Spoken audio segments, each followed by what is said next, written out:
नमस्कार, स्वागत है आपका एनिग्मेटिक स्टोरी में डर, रहस्य और रोमांच की उस दुनिया में जहां हम आपको सुनाते हैं सच्ची घटनाओं से प्रेरित रहस्यमयी और अनसुलझी कहानियां।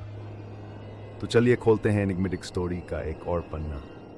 ये कहानी है राजा विक्रमादित्य की, जो अपनी वीरता, बुद्धि और न्यायप्रियता के लिए प्रसिद्ध थे। एक अंधेरी रात जब सारे राजमहल में नींद पसरी थी, विक्रम एक शव को लेने श्मशान घाट की ओर निकले। पर यह कोई आम शव नहीं था, यह था बेताल, एक चालाक कुतिया। राजा विक्रमादित्य गुरु शांति विशारद से वचन लेते हैं कि वे श्मशान घाट से उस शव को लाएंगे जो एक विशेष तांत्रिक अनुष्ठान के लिए आवश्यक है। जैसे ही वे शव को उठाते हैं, बेताल अपनी रहस्यमयी आवाज में हंसता है। बेताल की चुनौती, राजन, अगर तुम बोलोगे मैं उठ जाऊंगा, लेकिन चुप रहे तो मैं तुम्हारे साथ चलूंगा। लेकिन यात्रा लंबी है, तो सुनो एक कहानी। अगर उत्तर जानते हुए भी तुम चुप रहे तो तुम्हारा मस्तिष्क फट जाएगा। बेताल बोलता है, एक समय की बात है, उज्जैनी नगर में एक व्यापारी की पुत्री रत्नावली थी, रूपवती, गुणवती, परंतु अत्यंत दुखी। कारण, उसके पिता ने उसका विवाह विध से कर दिया, जो केवल धनवान था, परंतु उसके मन में न कोई प्रेम था न करुणा। रत्नावली की मुलाकात हुई एक युवा संत अचलानंद से।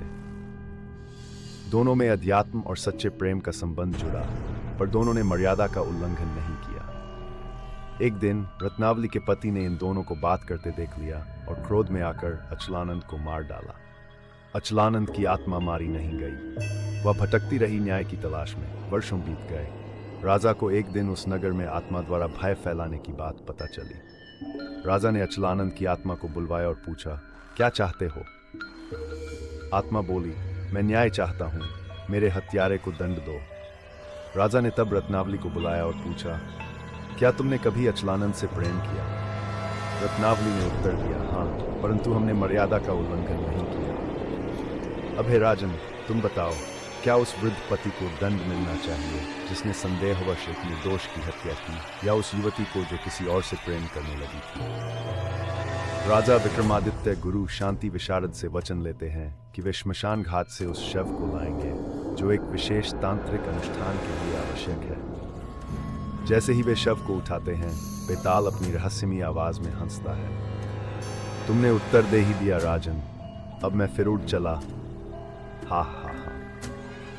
धड़ाम की आवाज, बेताल शव से उठकर फिर पेड़ पर जा बैठता है। विक्रम फिर चुपचाप उस पेड़ की ओर बढ़ते हैं जहां बेताल फिर से लटक रहा है। उनका संकल्प अडिग है, क्योंकि वे जानते हैं हर बार बेताल एक नई कहानी सुनाएगा, एक नई परीक्षा लेगा, और वे हर बार न्याय की राह पर आगे बढ़ते जाएंगे। अंत में, अगर आपको विक्रम और बेताल की ये रहस्यमय कहानी पसंद आई तो लाइक करें, शेयर करें और चैनल को सब्सक्राइब करना न भूलें। अगली बार फिर मिलेंगे एक नई रहस्यमयी कहानी के साथ।